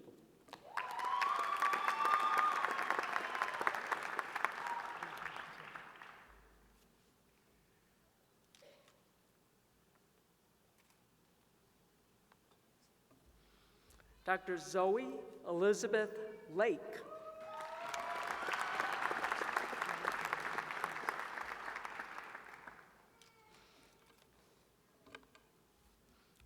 Dr. Mona Lalazari with honors in research.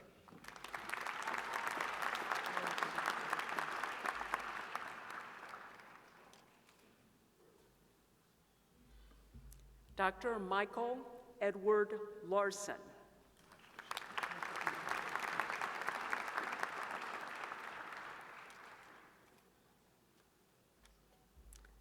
Dr. Bryn Elizabeth Lepley with honors in research.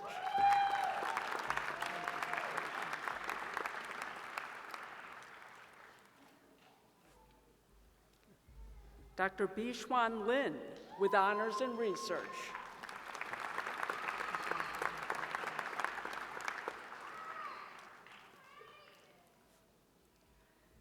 Dr. Michael David Lindeke.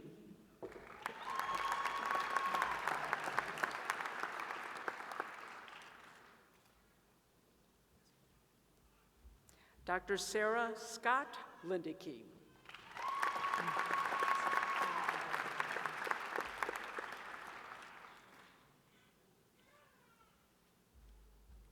Dr. Jason Liu.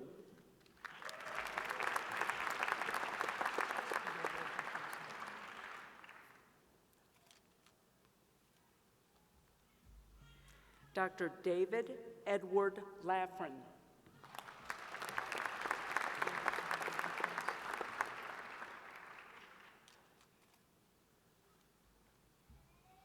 Dr. J.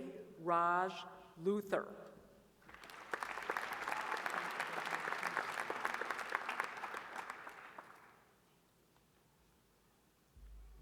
Dr. Rosalia Mary Marr.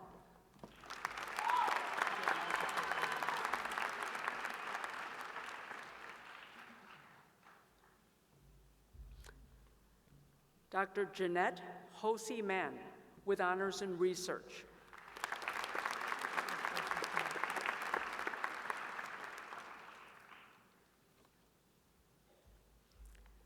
Dr. Divya Manda.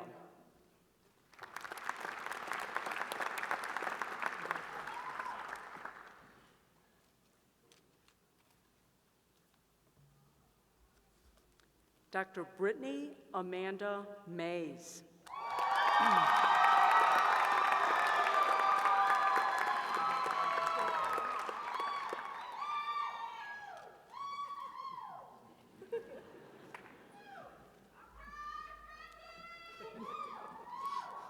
Dr. Nicholas John McCauley.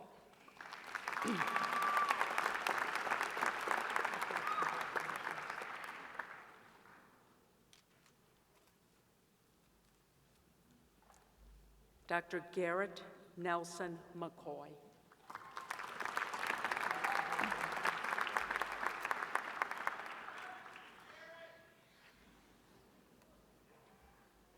Dr. Jacob William McPhee.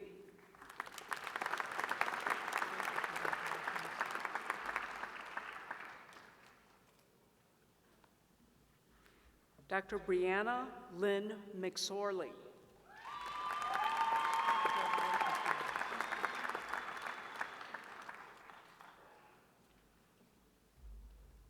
Dr. Megan Marie Maring.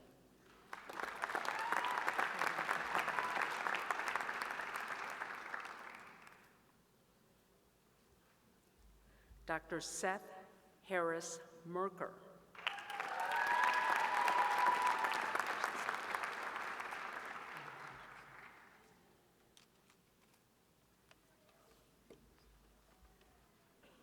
Dr. Sarah Elizabeth Cruz Michael.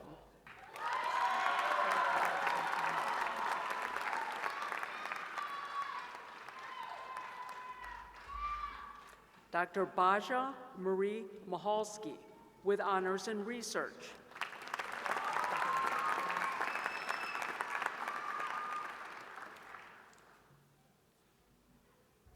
Dr. Yolanda Maria Mirabelli. Dr. Mirabelli is a captain in the U.S. Army.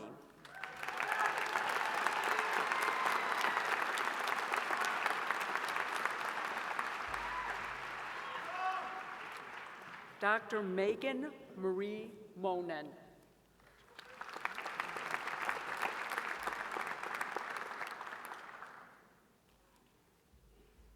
Dr. Nicholas Frank Munaretto.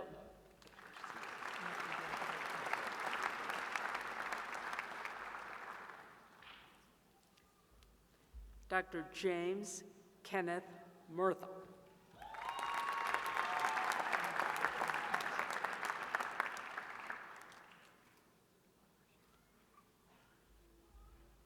Dr. Rachel Kristen Muscat.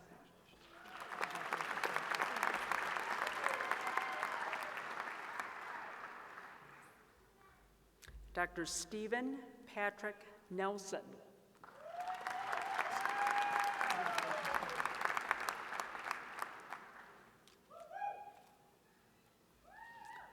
Dr. Nasha Kareem Nensi.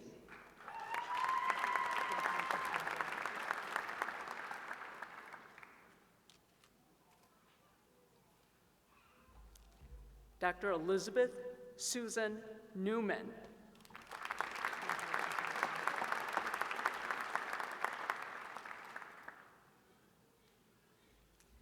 Dr. Lauren May North, with honors in research.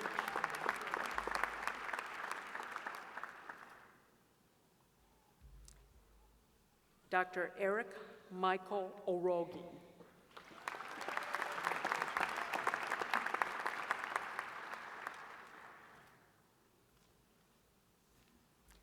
Dr. Madeline O'Keefe.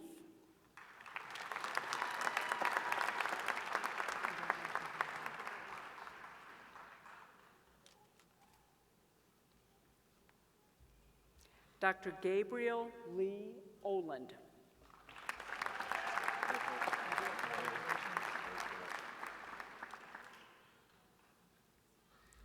Dr. Nora Louise Olson.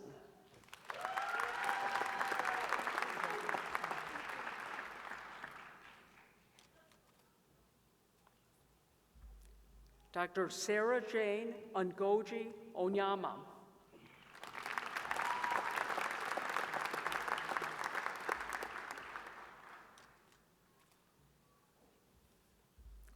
Dr. Amanda Michelle Orengo.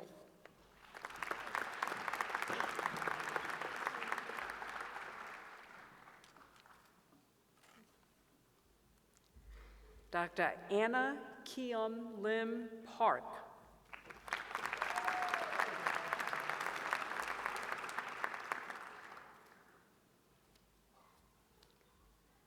Dr. Sandra Hunsu Park.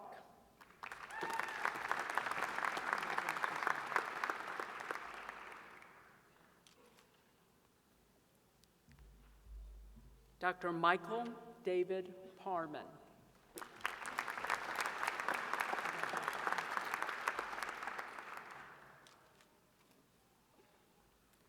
Dr. Matel Patel.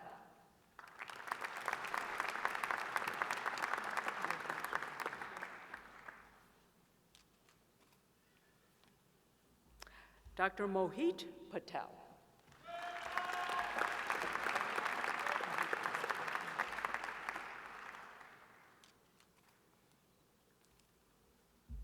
Dr. Taylor James Patterson.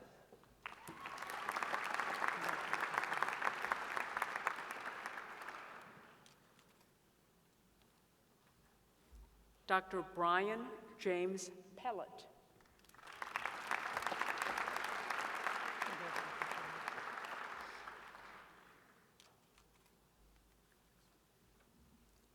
Dr. Matthew Thomas Perkovich.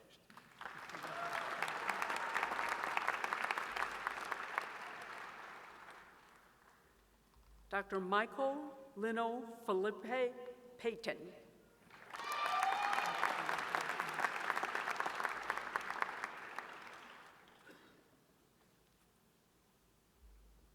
Dr. Teresa Margaret Lampy Paquette.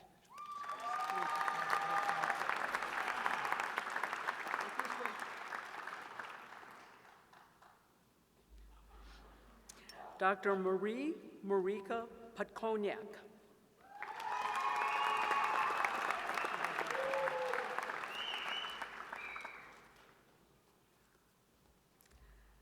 Dr. Irene Porladian.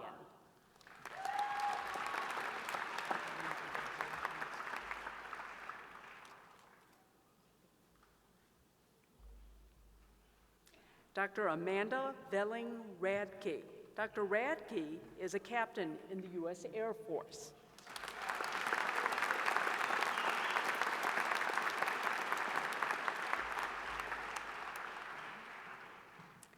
Dr. Gadi Rahal.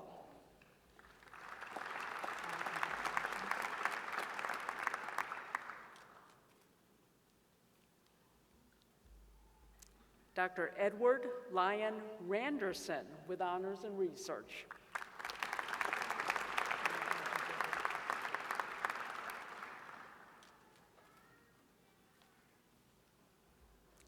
Dr. Cooper Rapp.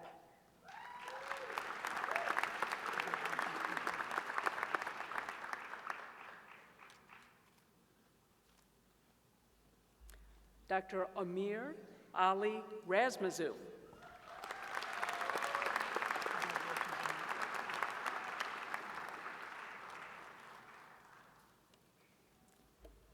Dr. Victor Gregory Redman.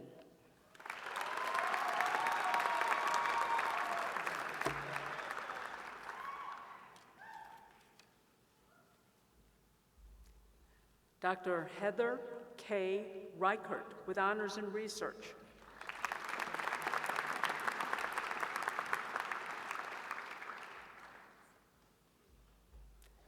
Dr. Veronica Eileen Renoff.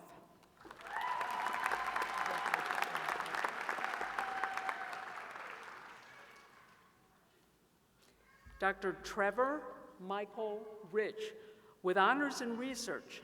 Dr. Rich is a captain in the Army National Guard.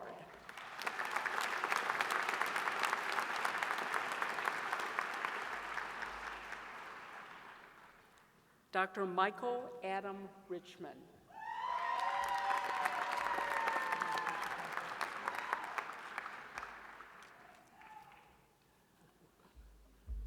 Dr. Jacob Jeffrey Risto.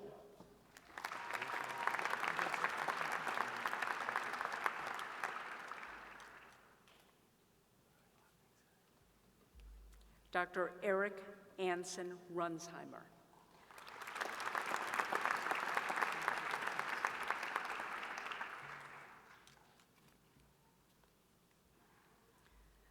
Dr. Jamel Zuhair Sunlay.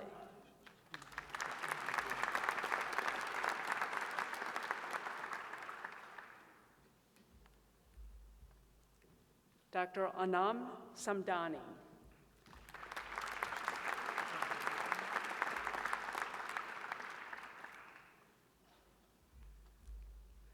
Dr. Ashima Anna Sarapelli.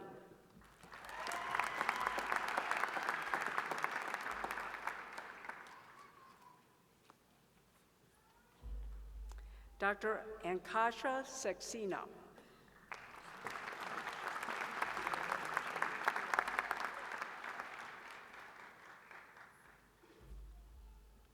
Dr. Brittany Rose Schneider.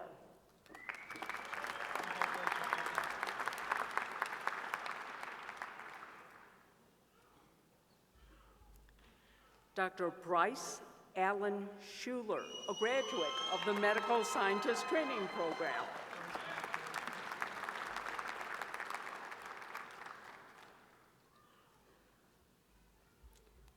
Dr. Max Adam Shum.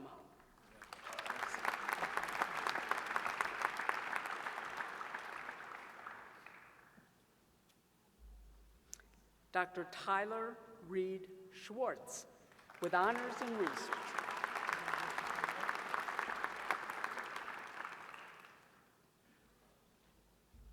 Dr. Yuri Sakigami with honors in research.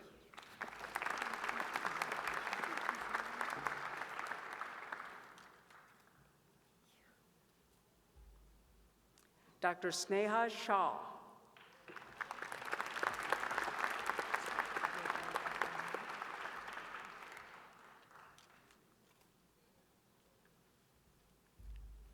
Dr. Allison Catherine Shoemake.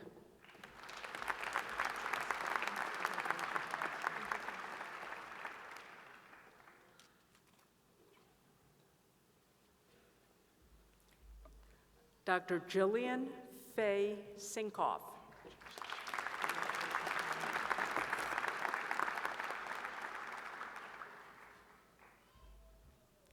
Dr. Daniel Jeffrey Shoquist.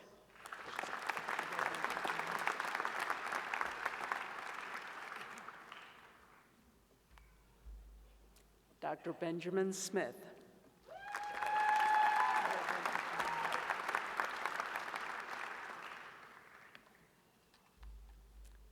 Dr. Matthew Thomas Solverson.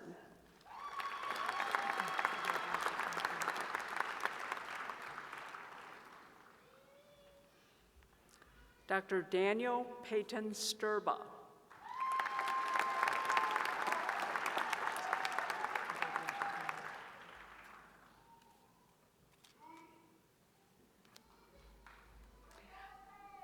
Dr. Samuel Richard Stevens.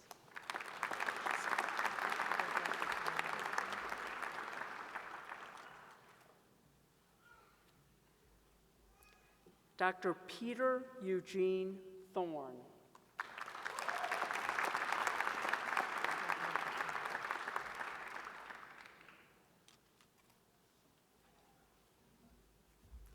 Dr. Brandon Douglas Tomlin.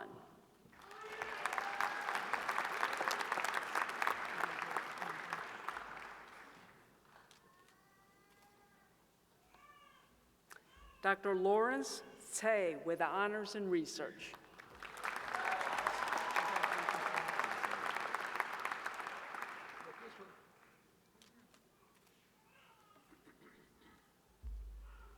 Dr. Krista Elise Tumela.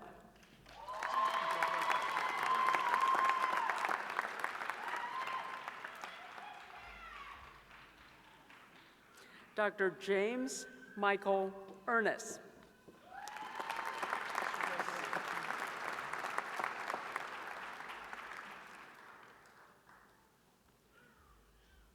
Dr. Cody Jordan Vassar. Dr. Vassar is a captain in the Army National Guard.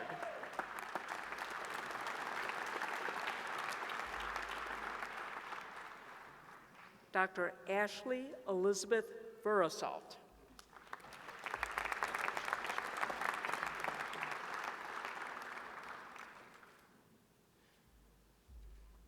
Dr. Michael Gregory Voss.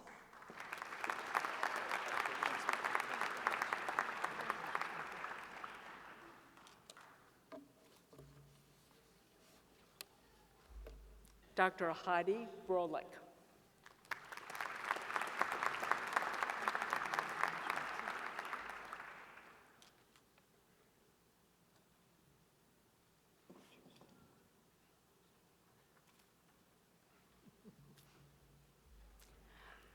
Dr. Angela Wong.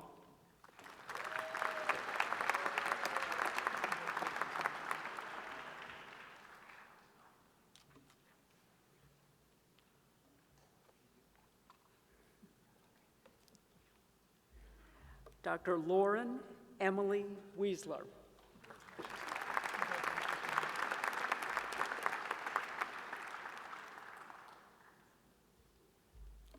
Dr. Megan Frances Wendland.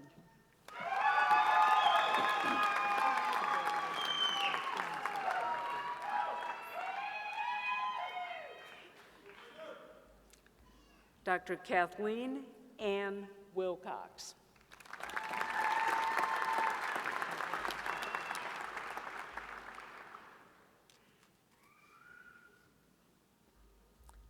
Dr. Jessica Marie Wilson, a graduate of the Medical Scientist Training Program.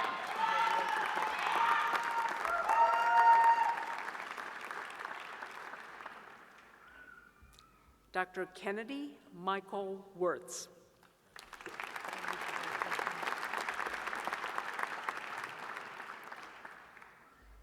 Dr. Carabelle Waldemichael.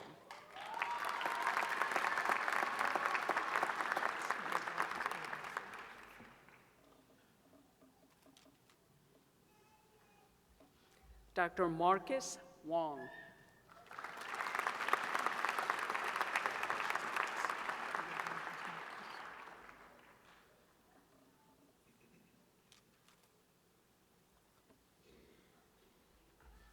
Dr. Brian Michael Wright.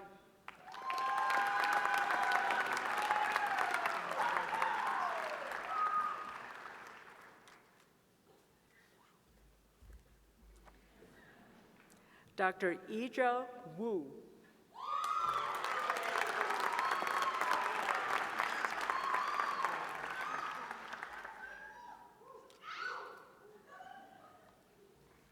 Dr. Amy Xiaoyue Zhang.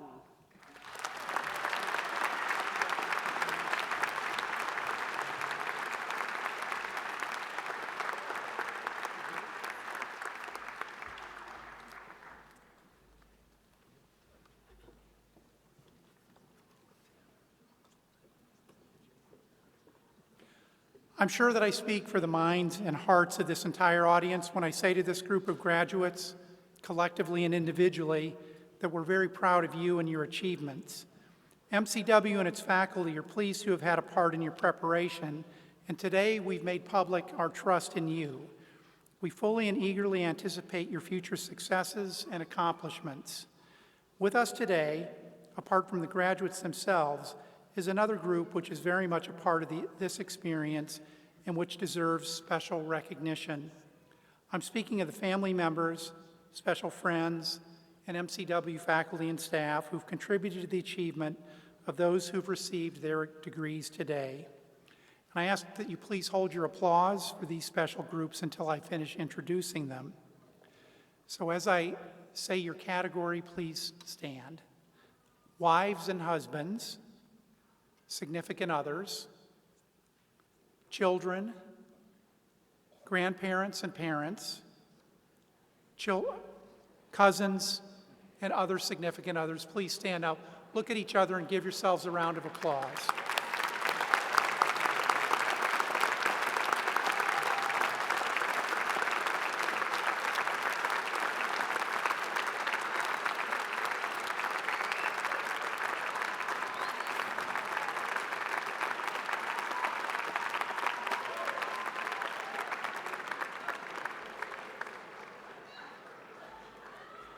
All of you who stood up have been more than spectators during these ceremonies. You're participants in a very real sense, and without your help, your patience, your encouragement, and your willingness to sacrifice, many of those who've just received their diplomas would not have been here this afternoon. You too have a reason to celebrate an achievement. In significant measure, these ceremonies also belong to you. You've made an investment in these students, who are now graduates, and in MCW, not only at this moment, but for all time. And you have a right to take pride in your efforts and their accomplishments. This concludes the commencement exercise for 2017. In closing, we'd like to congratulate you, the class of 2017. We also remind you that true happiness is found only in the service of others, whether family, friends, or strangers. As much as you're willing to engage meaningfully in the service of others, so shall you be rewarded with happiness and joy. You're all well prepared for this service. We ask that you use it well for the betterment of mankind. And so on behalf of the Board of Trustees, the faculty, the administration, and the staff of your alma mater, we wish you every success and all the happiness which you can hold. We ask that you please remain seated until the faculty and graduates have exited the hall. Thank you so much for joining us today.